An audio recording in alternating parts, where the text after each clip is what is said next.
ఈరోజు దేవుని మాట 32వ కీర్తన 5వ వచనం. నీవు నా పాపదోషమును పరిహరించి ఉన్నావు. నీవు నా పాపదోషమును పరిహరించి ఉన్నావు. నా దోషమును కప్పుకొనక నీ ఎదుట నా పాపము ఒప్పుకొంటిని. యెహోవా సన్నిధిని నా అతిక్రమములు ఒప్పుకొందుననుకొంటిని. నీవు నా పాపదోషమును పరిహరించి ఉన్నావు. ఇశ్రాయేలు రాజైన దావీదు ఈ కీర్తనను రాసి పాడుతూ ఉన్నారు. ప్రారంభ వచనంలో తన అతిక్రమములకు పరిహారము నొందినవాడు, తన పాపమునకు ప్రాయశ్చిత్తము నొందినవాడు ధన్యుడు అని చెప్పబడింది. నేరారోపణ చేయబడిన వ్యక్తి మాటిమాటికి పోలీసు స్టేషన్కు వెళ్ళడం మంచిది కాదు. మాటిమాటికి కోర్టుకు వెళ్ళి నిలబడడం మంచిది కాదు. తన కేసు విషయంలో నేరారోపణ జరిగి న్యాయంగా అతని కేసు కొట్టివేయబడి పంపివేయబడడం ఎంతో మేలు. అలానే చేసిన పొరపాటు, పాపం, దోషం మాటిమాటికి మనం మనస్సాక్షి నేరారోపణ చేయబడడం ఎంతో వేదన, ఎంతో విషాదం, ఎంతో బాధ. అందుకు యోహాను రాసిన మొదటి పత్రిక 3వ అధ్యాయం 21వ వచనంలో మన హృదయము మన యందు దోషారోపణ చెయ్యని ఎడల దేవుని ఎదుట ధైర్యము గలవారమగుదుమని వాక్యం బోధిస్తూ, మరి హృదయము దోషారోపణ చేస్తుంటే ఏం చేయాలి? యోహాను రాసిన మొదటి పత్రిక 3వ అధ్యాయం 20వ వచనంలో దేవుడు మన హృదయము కంటే అధికుడై సమస్తమును ఎరిగి ఉన్నాడు గనుక మన హృదయము ఏ విషయములలో ఆయన ఎదుట మన హృదయములను సమ్మతిపరుచుకుందాం అని చెప్పబడింది. సామెతల గ్రంథం 28వ అధ్యాయం 13వ వచనంలో అతిక్రమములను దాచిపెట్టువాడు వర్ధిల్లుడు, వాటిని ఒప్పుకొని విడిచిపెట్టువాడు కనికరము పొందును. హృదయమును కఠినపరుచుకున్నవాడు కీడులో పడునని జ్ఞాని అయిన సొలొమోను చెబుతారు. దేవుడైన యెహోవా ఆదామును నీవు ఎక్కడ అని ప్రశ్నించగా, తోటలో నీ స్వరమును వినినప్పుడు భయపడి దాక్కుంటూ నేను చెప్పగా, తినవద్దని నేను చెప్పిన వృక్షఫలములు తింటివా అని ఆయన ప్రశ్నిస్తారు. దోషమును ఒప్పుకొనక నీవు నాకు ఇచ్చిన ఈ స్త్రీయే కొన్ని ఫలములు నాకు ఇయ్యగా తింటినని చెబుతారు. హవ్వను ప్రశ్నిస్తే ఆమె ఒప్పుకొనక సర్పము నన్ను మోసపుచ్చినందున తింటిని అని చెప్తారు. దేవుని శాపమునకు స్త్రీ పురుషులు ఆదాము హవ్వలు ఇద్దరూ గురయ్యారు. పాపము పరిహరించే దేవుని ఎదుట పాపము ఒప్పుకుని విడిచిపెట్టాలి కానీ కప్పుకోకూడదు. ఈ కుటుంబం అంతా అలా చేయలేదు.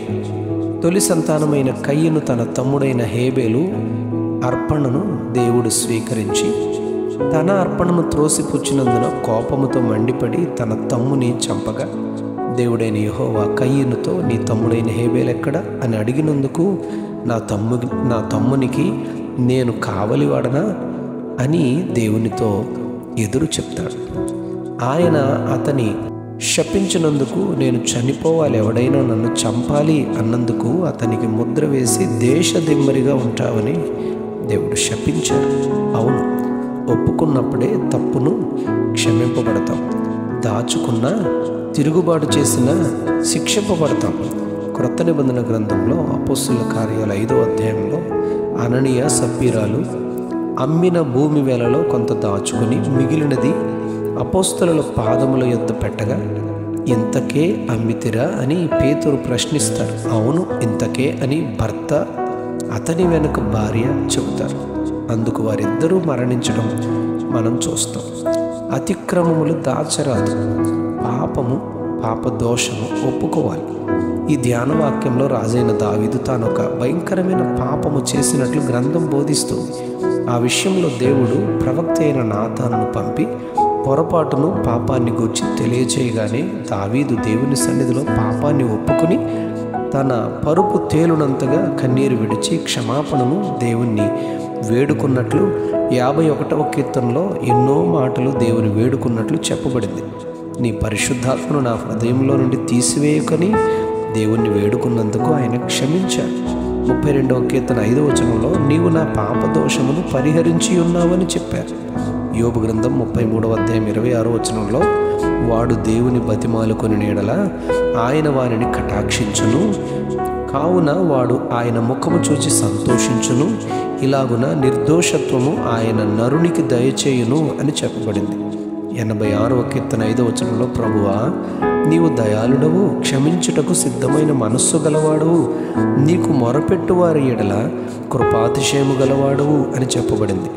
దోషమును కప్పుకొనక పాపమును ఒప్పుకుంటే ఆయన క్షమించు హృదయము గలవాడు. యేసు ప్రభు ప్రక్కనే వేలాడుతున్న నేరస్తుల్లో ఒకడు, నీవు నీ రాజ్యముతో వచ్చినప్పుడు నన్ను జ్ఞాపకము చేసుకొనమని అడిగినందుకు క్షమింపబడి పరలోక రాజ్యంలో ప్రవేశించాడు. అట్లే మనము ఒప్పుకొని దావీదుల నేరస్తులలో ఒకరిలా క్షమింపబడి దేవునితో కలిసి ఉందాం. అట్టి ధన్యత మనం పొందుకుందుము గాక. Amen, amen, amen. నీవు నా పాప దోషమును పరిహరించి ఉన్నావు. నీవు నా పాప దోషమును పరిహరించి ఉన్నావు. ఆమెన్.